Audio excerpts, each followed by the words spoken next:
Wendell Cobb had hunted the Ashgrave Mountains since he was 9 years old, walking behind his father with a rifle too big for his shoulders. Now he was 44, and the mountains had become a second home, the only place where the noise of the world fell away and left him with nothing but his breath and his boots on the dirt.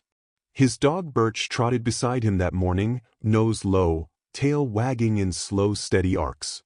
Birch was a blue-tick coonhound, 5 years old, with one torn ear from a fight with a bobcat 2 seasons back. He was the best dog Wendell had ever owned, sharp-nosed and loyal beyond reason. The air that morning was cold and smelled of wet pine needles and distant wood smoke. Wendell carried his rifle loose in one hand and a thermos of coffee in the other, and he had no idea that this would be the last ordinary morning he would ever spend in these mountains. The trail they followed wound up through stands of birch and hemlock, climbing steadily toward the ridge where Wendell liked to glass for deer. He had taken this same path for 15 years. He knew every bend, every fallen log, every place where the creek crossed beneath the rocks. Birch knew it too, and usually ran ahead with confidence, circling back every few minutes to check on his master. But that morning the dog seemed different. He kept close to Wendell's leg instead of ranging out, and twice he stopped completely, ears pricked, staring into the trees with a stillness that was not like him at all. Wendell noticed but did not think much of it. Dogs got spooked by squirrels and rabbits all the time. He clicked his tongue and kept walking, and Birch followed, though more slowly than before. By mid-morning they reached a part of the forest Wendell rarely visited, a low hollow choked with old-growth trees where the canopy was so thick that the sunlight barely touched the ground. The locals called it Sutler's Hollow, after a settler family that had vanished there generations ago, though Wendell had always assumed that was just a story told to keep children from wandering too far. The air in the hollow was colder than the surrounding woods, and unnaturally still. No birds sang. No insects buzzed. Birch stopped at the edge of the hollow and would not go further, planting his paws and letting out a low growl that Wendell had never heard from him before. Wendell knelt and scratched the dog behind the ears, telling him it was fine, that there was nothing to be afraid of. He did not yet know how wrong he was. They skirted the hollow instead of crossing it, and Wendell told himself it was simply because the terrain was easier around the edge. In truth, something about the place had unsettled him too, though he was not a man who frightened easily. As they walked the rim of the hollow, he noticed broken branches at strange heights, far higher than any deer or bear would reach, snapped clean as if something tall had pushed through the brush in a hurry. He paused to study them, running his thumb along the splintered wood. The breaks were fresh. Whatever had passed through here had done so recently, perhaps within the last day. Wendell glanced at Birch, who stood rigid beside him, hackles raised along his spine, eyes fixed on the dark trees ahead. Wendell decided to make camp early that day, choosing a clearing half a mile from the hollow where a small spring bubbled up between 2 boulders. He told himself it was a practical decision, a good water source and flat ground for his tent, nothing more. He built a fire as the light began to fail, and Birch lay close to the flames instead of curling up a few yards away as he usually did. The dog's eyes kept drifting toward the tree-line, ears twitching at sounds Wendell could not hear. Around dusk, a deep and guttural sound rolled down from somewhere above the hollow, not quite a grunt and not quite a roar, long and low and strange. Birch shot to his feet, barking sharply, and it took several minutes of soft words before Wendell could calm him enough to lie back down. Wendell did not sleep well that night. He woke twice to the sound of Birch growling at the tent flap, and both times he unzipped it and shone his flashlight into the dark, finding nothing but trees and shifting shadows. Near 3 in the morning, he woke a third time to total silence, the kind of silence that felt heavier than noise. Birch was standing at the very edge of the firelight, body low, tail tucked, staring into the black woods with an intensity that made the hair on Wendell's arms rise. Wendell called the dog back to the tent. Birch did not move.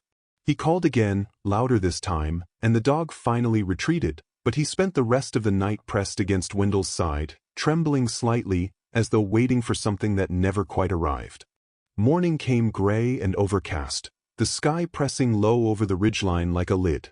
Wendell broke camp quickly, eager to put the strange night behind him. He decided to head toward Miller's Ridge instead of continuing deeper into the hollow's territory, hoping a change of direction would settle both his nerves and the dog's. Birch seemed lighter as they walked, more like himself, sniffing at rabbit trails and chasing the occasional scent off the path before circling back. For an hour, Wendell almost forgot the unease of the previous night. Then Birch froze mid-stride, body rigid, nose lifted high into the wind. He let out one sharp bark, then bolted into the underbrush before Wendell could grab his collar, vanishing into the trees in the direction of the hollow they had so carefully avoided. Wendell shouted the dog's name and ran after him, branches whipping at his face and arms as he pushed through the brush. He could hear Birch barking ahead, the sound moving fast and erratic, weaving through the trees. Then the barking turned into something else entirely, a high-pitched yelp of pain and terror that cut off so abruptly it was as if a switch had been thrown. Wendell's blood went cold. He called the dog's name again and again, crashing through the undergrowth toward the place where the sound had come from. When he finally broke into a small clearing near the edge of the hollow, he found nothing. No dog. No blood. Only a wide drag mark in the soft earth and a smell that made his stomach turn, something like wet hide and rotten meat. Wendell stood in the clearing for a long moment, his rifle hanging forgotten at his side, his ears straining for any sound of his dog. The forest had gone silent again, that same unnatural hush that had settled over the hollow the day before. He forced himself to move, to think like the hunter he was rather than the panicked man he felt like. He crouched and examined the drag mark more closely. It was nearly 2 feet wide, pressed deep into the dirt, as though something heavy had been pulled along the ground. Beside it, half hidden in the leaves, was a single print unlike anything he had ever seen in 15 years of tracking in these mountains.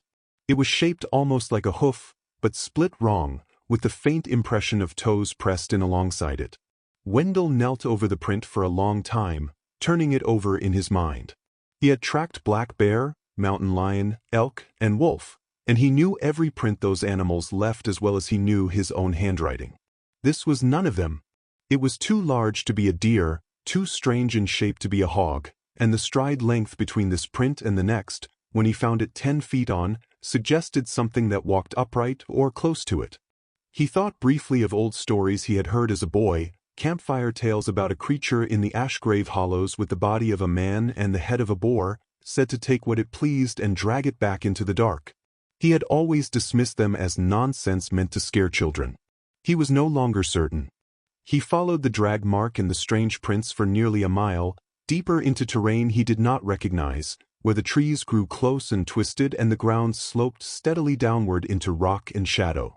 The marks led him along a narrow game trail that should not have supported anything larger than a deer, yet the brush on either side was crushed and broken at a height well above his own head. Twice he found tufts of fur caught on low branches, pale and coarse, nothing like Birch's short brown coat. He picked one up and rolled it between his fingers, and it felt bristled and oily, more like the hide of a wild hog than any fur he knew. His heart pounded against his ribs, but he kept walking, driven forward by the thought of his dog somewhere ahead, frightened and alone.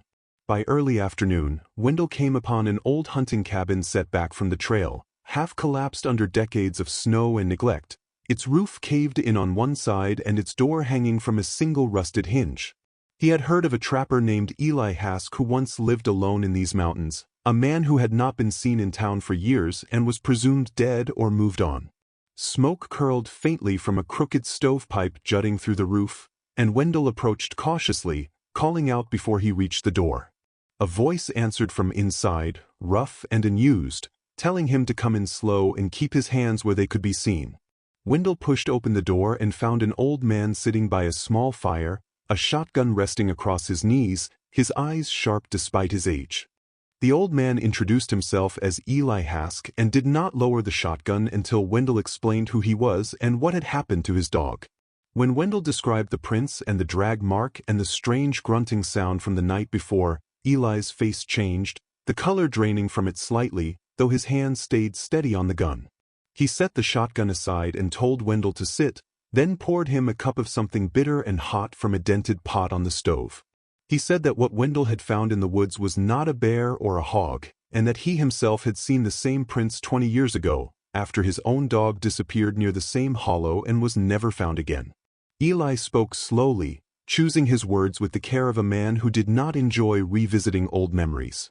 He said the locals who still remembered the old stories called the thing the Hollow Tusk, a creature said to have walked these mountains since before the first settlers arrived, neither man nor animal but something twisted between the two. He said it took animals first, dogs and goats and the occasional stray calf, dragging them back into a cave system deep in the rock beneath Sutler's Hollow. He said that sometimes, when the animals were not enough, it took something more. Wendell asked what he meant by that, and Eli only shook his head and stared into the fire, saying that some questions were better left alone, and that Wendell should go home and forget about the dog before the same thing happened to him. Wendell told the old man plainly that he could not do that. Birch was not just a dog to him. He had raised the hound from a pup, trained him by hand, slept beside him on 100 cold nights in these very mountains. He would not leave him to whatever waited in that cave, not while there was still a chance the dog was alive.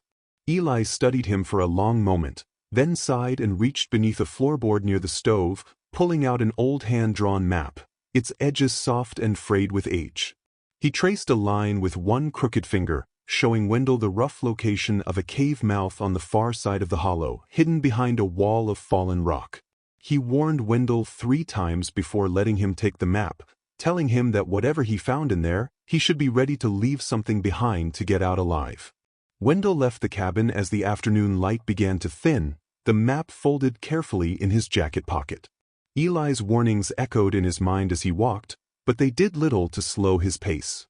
He thought of Birch alone in the dark, perhaps injured, perhaps terrified, and the thought drove him forward faster than caution should have allowed.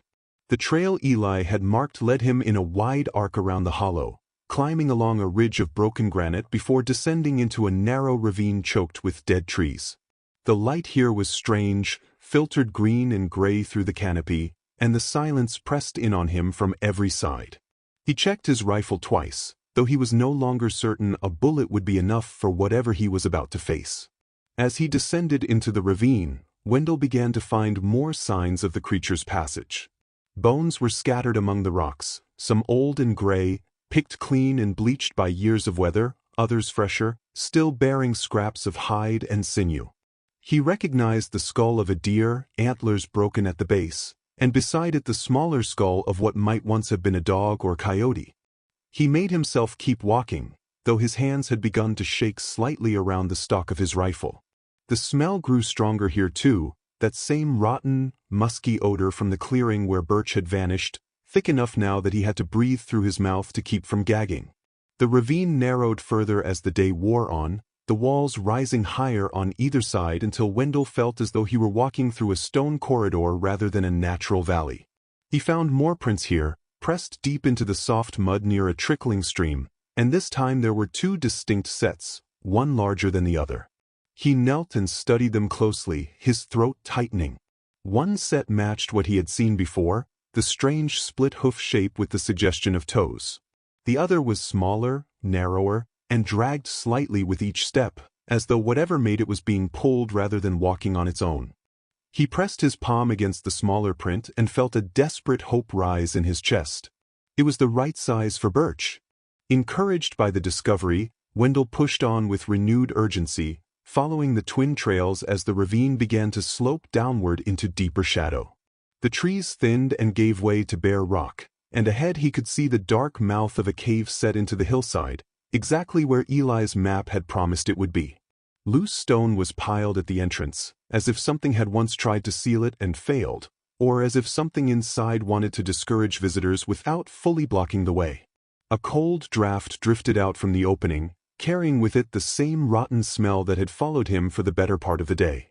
From somewhere deep within, faint and trembling, he heard a sound that stopped his heart in his chest. It was a dog, whimpering. Wendell stood frozen at the mouth of the cave, every instinct screaming at him to run forward and every ounce of his hunter's training telling him to slow down and think. He forced himself to check his rifle one final time, confirming the chamber was loaded and his spare rounds were within easy reach in his jacket pocket. He pulled a small flashlight from his pack and clicked it on, the beam cutting a narrow path into the darkness ahead.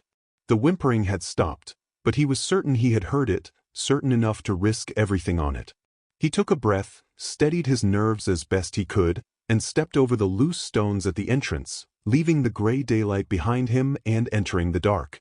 The air inside the cave was colder than the air outside, and damp in a way that clung to Wendell's skin and made his breath fog faintly in the beam of his flashlight. The tunnel sloped gently downward, the rock walls close enough on either side that his shoulders nearly brushed them as he walked. The ground was uneven, littered with loose stone and what looked like old bones pressed into the dirt, some so old they had become part of the floor itself. He moved slowly, placing each foot with care, listening for any sound beyond his own breathing and the soft crunch of gravel beneath his boots. Every few steps he paused, straining his ears for the whimpering he had heard before, but the cave offered him nothing but silence and the steady drip of water somewhere deeper within. The tunnel began to widen after several hundred feet, opening into a low chamber where the ceiling rose just high enough for Wendell to stand fully upright. His flashlight beam swept across the walls and caught on strange markings scratched into the stone, crude shapes that might have been animals or might have been something else entirely, worn smooth by what looked like centuries of touch. In the center of the chamber sat a rough circle of stones blackened by old fire, surrounded by a scattering of bones far too numerous to count. Wendell's stomach turned as he studied them, recognizing among the smaller bones the unmistakable curve of a canine jaw. He told himself it was not necessarily birches, that countless animals must have met their end in this place, but the thought brought him little comfort as he pressed deeper into the dark. Beyond the chamber, the tunnel split into two separate passages, one curving to the left and descending sharply, the other continuing straight ahead on a gentler slope. Wendell crouched at the junction, sweeping his flashlight over the ground in search of tracks. He found them quickly, the same split-hoofed prints leading down the steeper left passage, pressed fresh into a thin layer of mud. Beside them, fainter but unmistakable, were the smaller drag marks he had followed since the ravine. He took the left passage, ducking his head as the ceiling lowered, his rifle held ready in front of him. The walls grew tighter here, pressing in from both sides, and the cold draft that had followed him since the entrance grew stronger, carrying with it a low and distant sound that might have been wind, or might have been breathing. The passage twisted sharply twice before opening into a narrow gallery lined with shelves of natural stone, each one holding what Wendell first mistook for firewood before his flashlight beam revealed the truth. They were bones, stacked and arranged with a deliberateness that made his skin crawl, sorted by size and shape as though some twisted intelligence had taken the time to organize them. Deer bones on one shelf, the bones of smaller animals on another, and on a third, tucked near the back, a row of bones that were unmistakably canine. He approached slowly, his light shaking slightly in his hand, and searched each skull for any feature that might confirm his worst fear. None of them matched Birch closely enough to be certain, and he forced himself to believe that was a good sign rather than dwell on how many dogs must have died in this place before his own. As Wendell turned to leave the gallery and continue deeper into the cave, his flashlight beam caught movement at the very edge of its range, a pale shape shifting just beyond the reach of the light before vanishing around a bend in the tunnel ahead. He froze completely, every muscle locked, his rifle raised instinctively toward where the shape had disappeared. For a long moment there was nothing but silence and the sound of his own heartbeat hammering in his ears. Then, faint and broken, he heard it again, the whimpering cry of a dog, closer now than it had been at the entrance.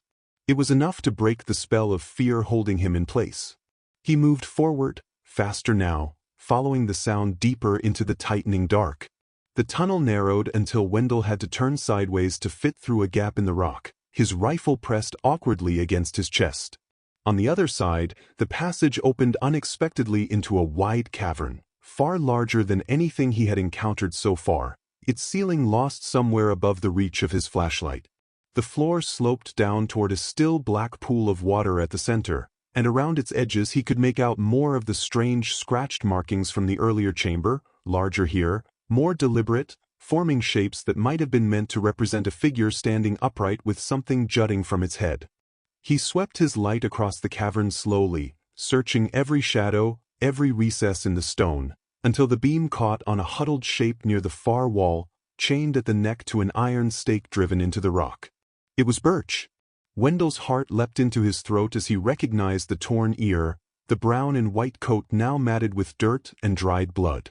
The dog lifted his head weakly at the sound of footsteps, and his tail gave a single feeble thump against the stone floor before he let out a soft whine, too exhausted or too injured to do more. Wendell rushed forward, dropping to his knees beside the dog, running his hands over him to check for wounds. There was a deep gash along one shoulder, crusted but no longer bleeding, and the dog flinched when Wendell touched it, but he was alive, breathing, and his eyes, though glassy with pain, recognized his master immediately. Wendell felt tears sting his eyes as he worked at the heavy chain locked around the dog's neck. The chain was old but solid, secured by a crude iron clasp that resisted Wendell's attempts to pry it open with his bare hands. He set his rifle down carefully within reach and pulled a small multi-tool from his pack, working the chain with focused urgency, glancing up every few seconds to check the shadows around the cavern. Birch lay still beneath his hands, trusting and exhausted, occasionally licking weakly at Wendell's wrist as he worked. The clasp finally gave way with a soft metallic snap, and Wendell pulled the chain free, tossing it aside with a clatter that echoed unpleasantly off the high stone walls. He gathered the dog gently into his arms, feeling how light he had become, how his ribs showed clearly beneath the matted fur, and turned back toward the narrow gap they had come through. He had taken no more than 3 steps toward the passage when a sound stopped him cold, a deep and rasping breath that seemed to come from everywhere and nowhere at once, rolling through the cavern like a wave. Birch went rigid in his arms, a low growl building in his throat despite his exhaustion. Wendell turned slowly, sweeping his flashlight across the cavern, and the beam caught on something at the cavern's far edge that had not been there moments before. A tall shape crouched low near the black pool, broad-shouldered and hunched, its outline wrong in a way that made Wendell's mind struggle to process what he was seeing. He could not make out details at this distance, only the suggestion of something large and pale, and the faint glint of something curved and sharp catching the light near where its head should be. Wendell did not wait to see more. He backed toward the passage as quickly as he dared, keeping the flashlight trained on the crouched shape, his rifle now slung awkwardly while he carried Birch against his chest. The shape did not move at first, remaining utterly still in a way that felt deliberate, watchful, as though it were studying him in return. Then, as he reached the narrow gap in the rock, it rose to its full height, and even at a distance Wendell could see it stood taller than any man, its shoulders broad and hunched forward, its head crowned with the unmistakable curve of tusks catching the beam of his light. A low grunting breath rolled across the cavern, and the thing took a single heavy step toward him, the sound of its weight on stone echoing like a drumbeat through the dark. Wendell squeezed through the gap in the rock with Birch clutched against him, scraping his shoulder painfully against the stone in his haste. Behind him, he heard the creature's footsteps quicken, no longer slow and deliberate but fast, the sound of something powerful moving with terrible purpose through the narrow tunnels. He ran as best he could through the twisting passage, his flashlight beam bouncing wildly off the walls, Birch whimpering against his chest with each jarring step. The tunnel seemed longer going back than it had coming in, every turn looking unfamiliar in his panic, and twice he stumbled over loose stone, nearly losing his footing entirely. Behind him, the heavy breathing grew louder, closer, accompanied now by a low and guttural sound that might have been a growl or might have been something closer to laughter. He reached the gallery of bones and did not slow down, his boots crunching over fragments of brittle old shelving knocked loose by his haste, the shelves themselves rattling as something massive brushed against the tunnel walls behind him. He risked a glance over his shoulder and immediately wished he had not. The creature filled the narrow passage almost completely, its pale hide stretched over a frame too broad and too tall to be anything born of nature, its tusked head low and swinging as it tracked him through the dark. Its eyes caught the light of his flashlight and reflected back a dull amber glow, small and deeply set above the curve of its snout. Wendell's foot caught on a loose stone and he stumbled hard, barely managing to keep his grip on Birch as he crashed against the tunnel wall. He regained his footing and pushed forward into the chamber with the fire circle, the bones beneath his boots cracking and shifting as he crossed it at a dead run.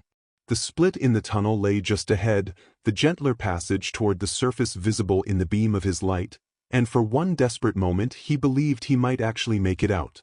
Then the creature let out a sound unlike anything before it, A piercing, almost human shriek that tore through the cavern and seemed to shake loose dust from the ceiling above. Wendell did not look back again.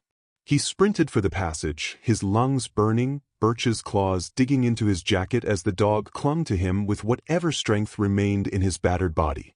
The passage to the surface sloped upward sharply, and Wendell's legs screamed with the effort of the climb, his boots slipping on loose gravel as he scrambled toward the gray light he could now see filtering down from somewhere ahead.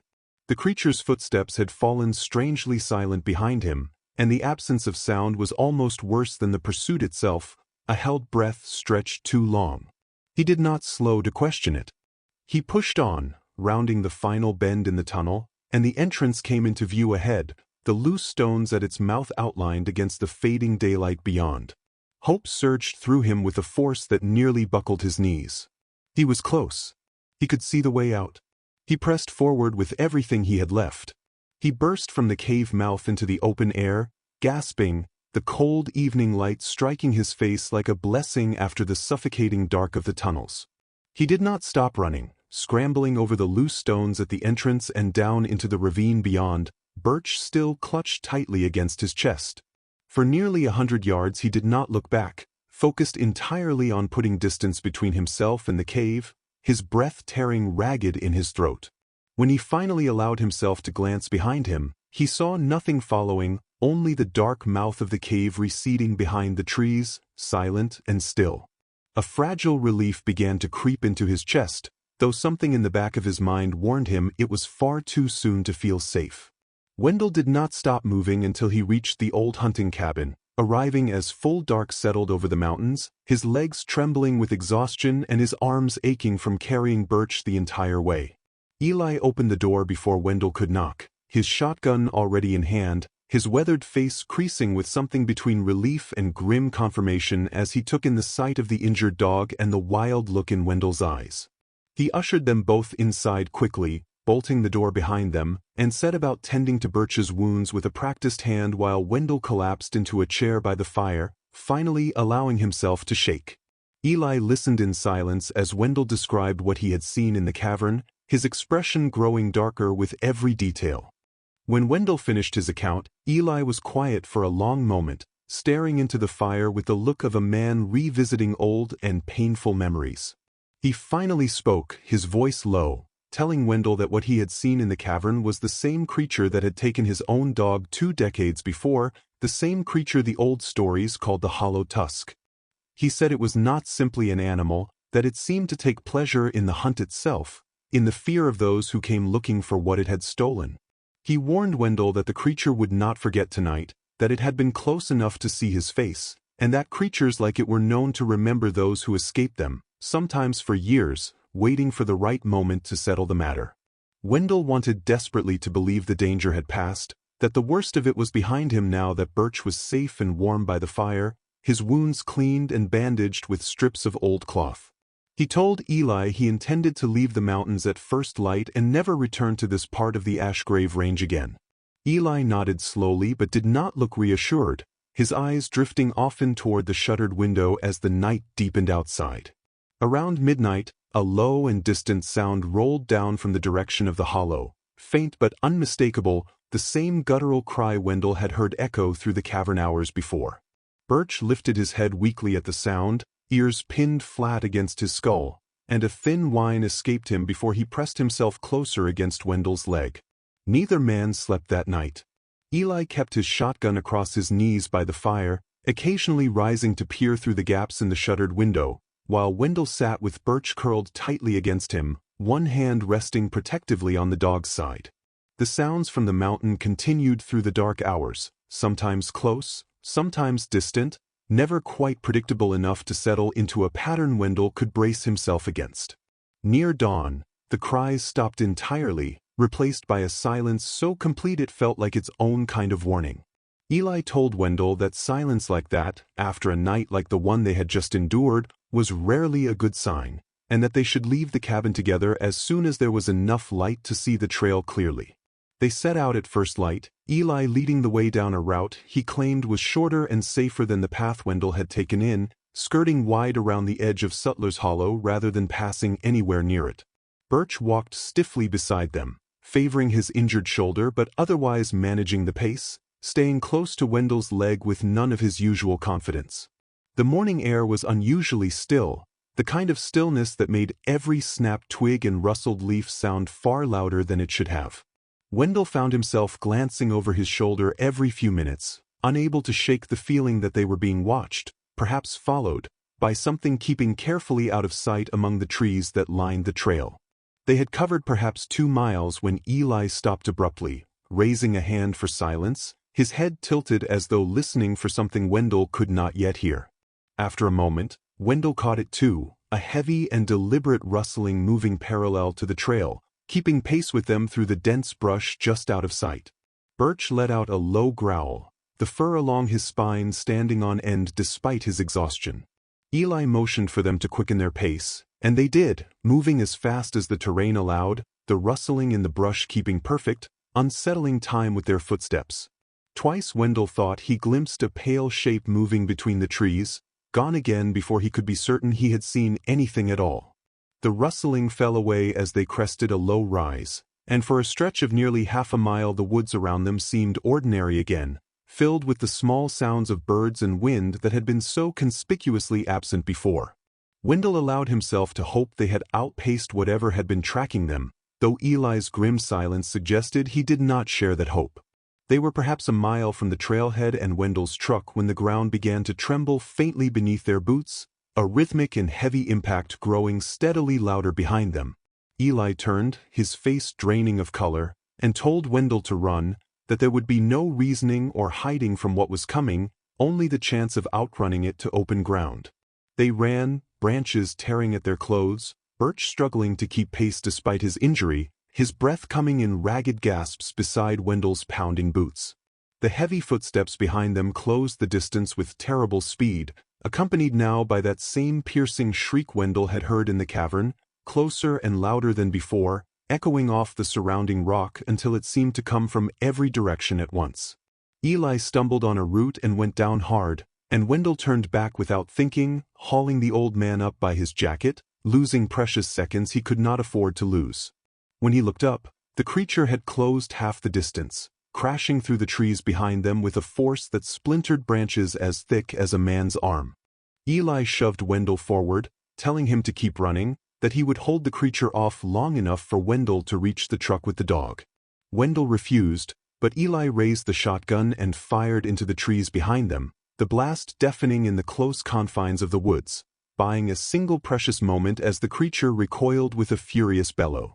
It was enough time for them to break from the treeline into the gravel lot where Wendell's truck sat waiting, but as Wendell fumbled for his keys with shaking hands, the ground shuddered once more behind them, far too close, and a massive pale shape emerged from the trees directly between them and the truck, tusks lowered, amber eyes fixed unblinking on Wendell, and the dog clutched against his chest. Eli fired again, but the shot only seemed to enrage the creature further, and it surged forward with a speed that defied its enormous size, closing the gap before either man could react. A massive hand, more claw than fingers, closed around Wendell's arm with crushing force, wrenching him sideways and tearing Birch from his grip even as the dog yelped and scrambled free across the gravel toward the safety of the truck. Wendell fought against the grip with everything he had left, but it was like struggling against stone, immovable and absolute.